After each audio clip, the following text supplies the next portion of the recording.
Bismillahirrahmanirrahim. Assalamualaikum warahmatullahi wabarakatuh. Perkenalkan, nama saya Fidawati. Saya mengajar bidang studi pendidikan agama Islam sekaligus peserta PPG 1 di FTK UIN Syekh Muhammad Jamil Jambek tahun 2025. Yang mana pada hari ini saya akan mengambil praktek pembelajaran uji kinerja di SMK S1 Pantai Cermin Kabupaten Solok. Untuk lebih jelasnya ikuti video berikut.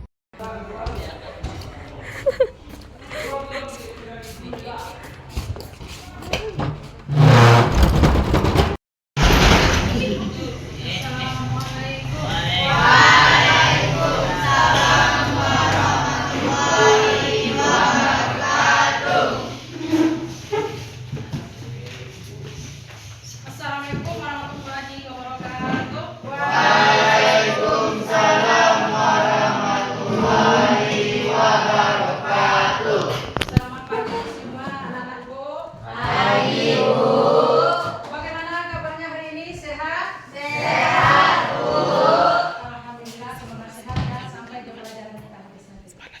Baiklah, seperti biasa, sebelum kita mengikuti pelajaran, alangkah baiknya kita berdoa terlebih dahulu supaya nanti hati kita dilapangkan untuk menerima pelajaran. Ibu minta kepada ketua kelas untuk memimpin doanya. Tunggi, disilakan. Di tempat duduk, siap. Hormat, tegak. Berdoa mulai.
Waalaikumsalam warahmatullahi wabarakatuh. Selanjutnya, Ibu akan mengecek kehadiran kalian pada hari ini, siapa saja yang tidak hadir.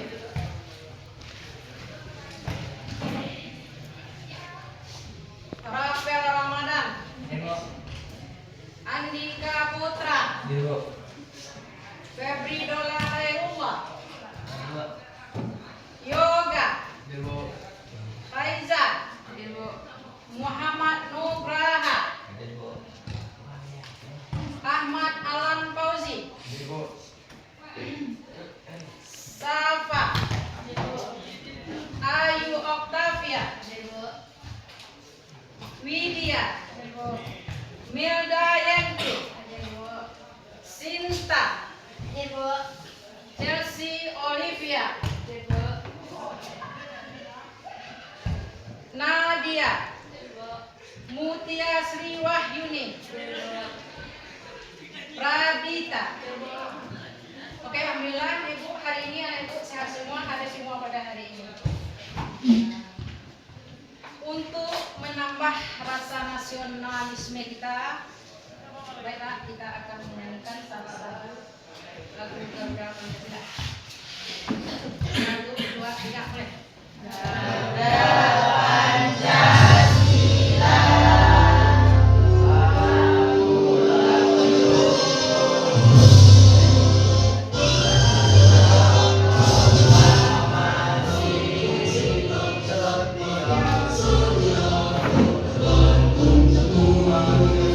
Pancasila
sejarah perkembangan Islam di Indonesia.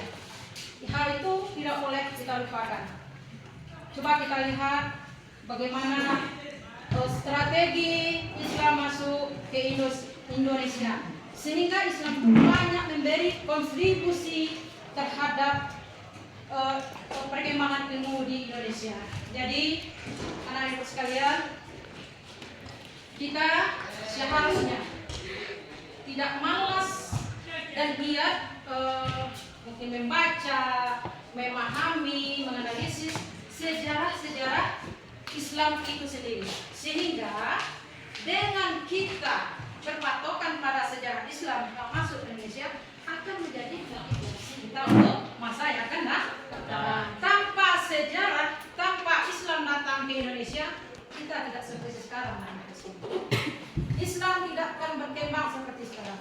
Mungkin kita tidak akan mengenal apa itu politik dalam Islam, apa itu pendidikan dalam Islam, apa itu mungkin perkawinan di dalam Islam, sehingga kita mempelajari sejarah kebudayaan Islam di Indonesia, tentu kita bisa belajar dari peristiwa Nama Fatimah binti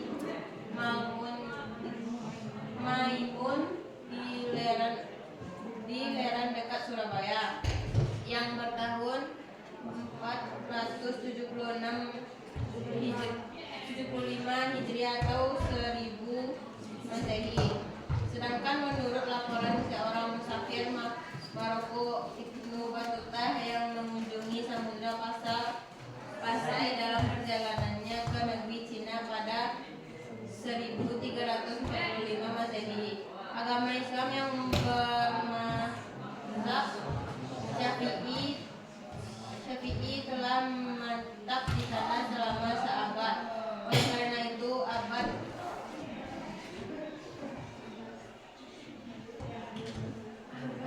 ke-13 ya. Abad ke-13 biasanya dianggap sebagai masa awal masuknya agama Islam ke Indonesia.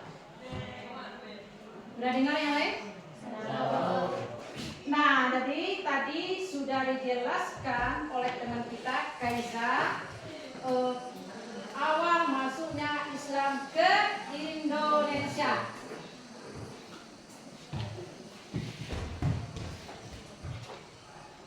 Kita lihat tadi mengenai teori-teori juga nanti. Nah, coba kita lihat ya. Tadi itu ada yang dibacakan oleh teman kita tadi.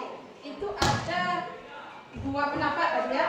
Ada pendapat abad ke-7 dengan menemukan batu nisan, dan ada abad ke-13 tadi dengan menetapnya orang Islam Indonesia pada abad ke yang mazhab Syafi'i ya, sedangkan mazhab Syafi'i itu berkembang sangat di Indonesia. Itu yang pertama. Coba kita lihat teorinya. Di sini kita lihat ada 4 teori masuknya agama Islam ke Indonesia. Yang pertama, ya, ada teori Gujarat. Nah, tahu nggak teori Gujarat ini? Gujarat ini adalah dari daerah Timur Tengah India ya. Ilmuwan Belanda bernama Pell dan didukung oleh Kristen. Mereka akan membawa agama Islam datang dan kebudayaannya dibawa oleh para pedagang dari daerah India yang berada. Jadi menurut orang Gujarat ini yang mana?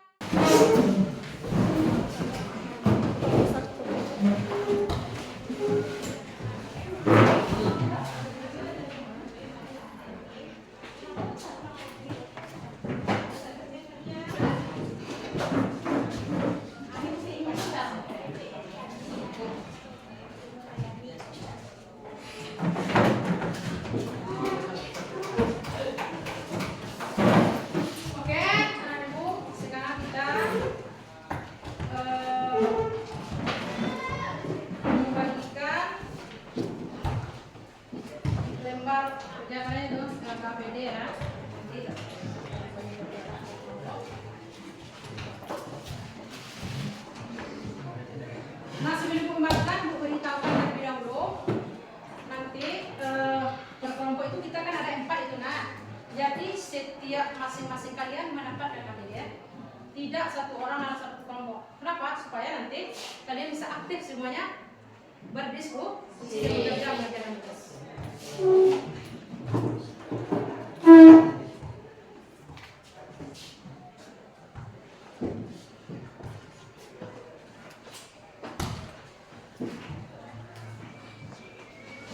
Jadi anak-anak ibu nanti ibu bagikan KKPD-nya. Nah, di sini ada aturan-aturan yang akan kalian kerjakan di KKPD-nya. Supaya bacakan itu ya.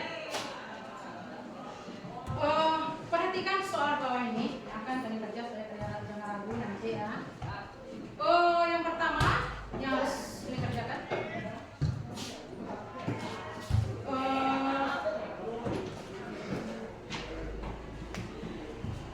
Diperhatikan soal bawah ini menurut saya terdapat 3 teori tentang masuknya Islam di Indonesia. Teori tersebut mengajarkan kita bahwa masuknya agama Islam ke Indonesia melalui banyak cara. Selain teori ada juga faktor yang mempengaruhi masuknya agama Islam di Indonesia oleh karena itu. Nah, jadi nanti tugas kalian di sini supaya jelas ya, tentukan dan jelaskan teori-teori masuknya Islam di Indonesia. Ya, nanti kalau kalian tidak mengerti, tidak tahu, itu makanya kita berbagi kelompok diskusi. Itu yang pertama, supaya kalian tahu. Yang kedua, jelaskan faktor-faktor yang mempengaruhi masuknya Islam di Indonesia. Jadi kalau kalian ragu, nanti kalian bisa diskusi, bertanya, ya. Nanti juga ada ini. Terus ada yang selanjutnya, di antara 3 teori masuknya Islam di Indonesia, manakah menurut teori yang lebih masuk akal untuk masuk atau belajarnya agama Islam di Indonesia? Nah, jadi nanti kalian diskusikan. Jika salah menyelesaikan diskusi, coba tampilkan hasil diskusi dan minta pendapat dari kelompok lain mengenai hasil diskusi yang sudah dikerjakan. Nah, jadi kalian mencari jawabannya boleh dari buku, oke? Boleh dari HP ya, oke? Udah siap? Ya, kita mulai.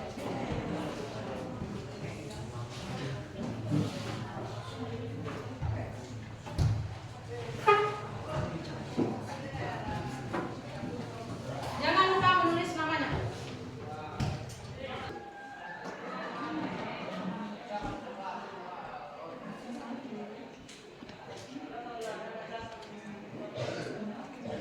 Oke?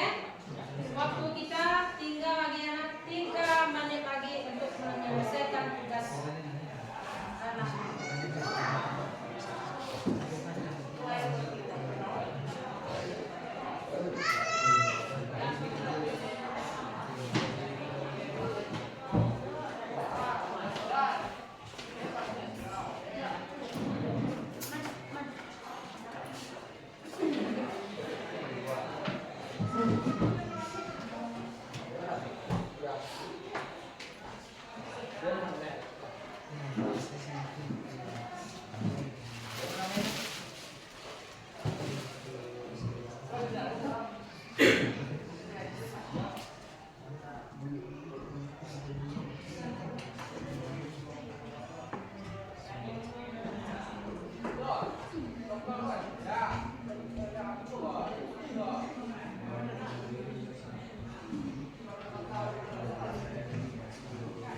Saatnya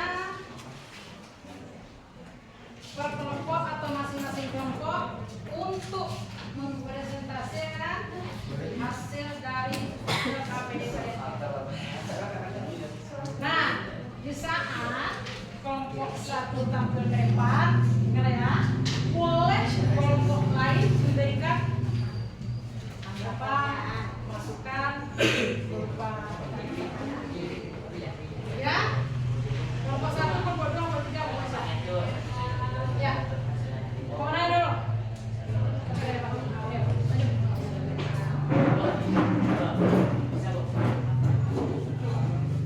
Boleh? Nah, dengan kelompok yang belum tampil, boleh memberi masukan, tanggapan, dan berbahasa. Nah, begitu juga sebaliknya nanti. Dengan yang lain ya.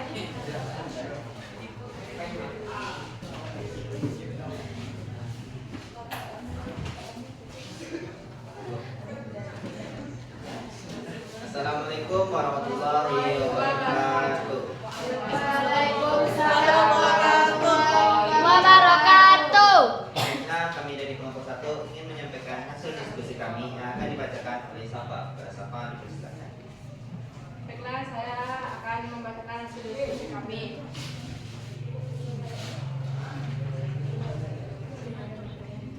Bukan dan jelaskan teori-teori masuknya agama Islam di Indonesia. Teori Gujarat adalah teori yang menjelaskan bahwa agama Islam masuk ke Indonesia pada abad ke-2 dan 13 yang dibawa oleh pedagang India. Teori Persia adalah teori yang menjelaskan bahwa agama Islam masuk ke Indonesia pada abad ke-13 yang dibawa oleh pedagang Persia atau Iran. Teori Arab, yang mana agama Islam masuk ke Indonesia pada abad ke-7 yang dibawa oleh pedagang Arab. Teori Cina yang dibawa oleh orang Tiongkok yang berlabuh di Selat Malaka. Kedua, jelaskan faktor-faktor yang mempengaruhi masuknya agama Islam di Indonesia. Perkawinan, yang mana para pedagang yang berasal dari luar yang beragama Islam menikah dengan pribumi. Perdagangan, yang mana para pedagang menyalurkan agama Islam melalui perdagang sekaligus berdakwah. Pendidikan, yaitu dengan didirikannya pondok pesantren.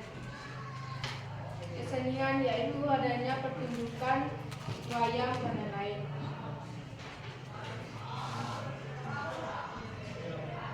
Yang ketiga, di antara tiga teori masuknya agama Islam di Indonesia, manakah menurut teori yang lebih masuk akal untuk masuk atau beredarnya agama Islam di Indonesia?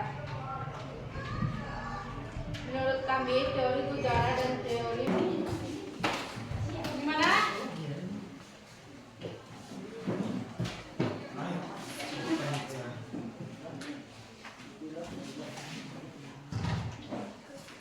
Udah, karena waktu kita untuk KPD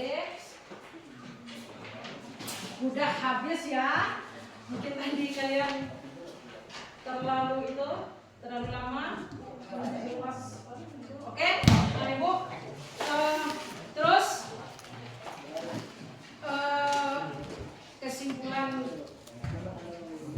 hari ini, aku ambil kesimpulannya dari materi dari tugas-tugas yang kalian kerjakan hari ini. Jadi kesimpulannya bahwa dengan melihat membaca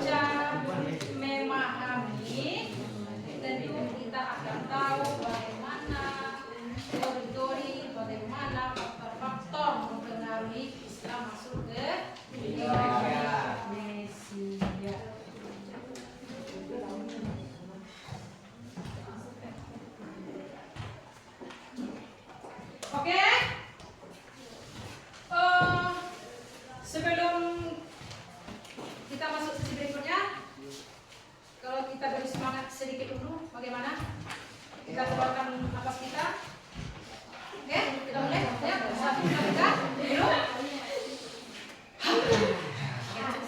Nah, selanjutnya Ibu akan memberikan lembar asesmen terakhir.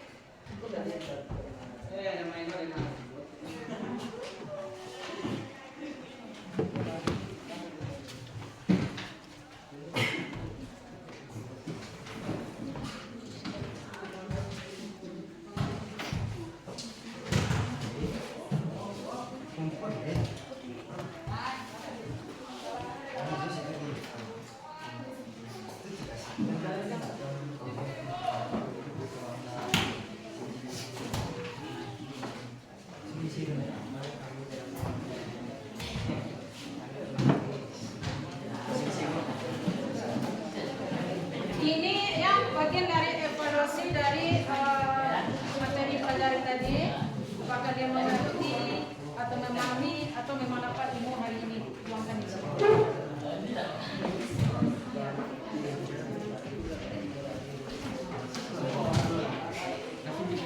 Udah dapat semuanya, nak?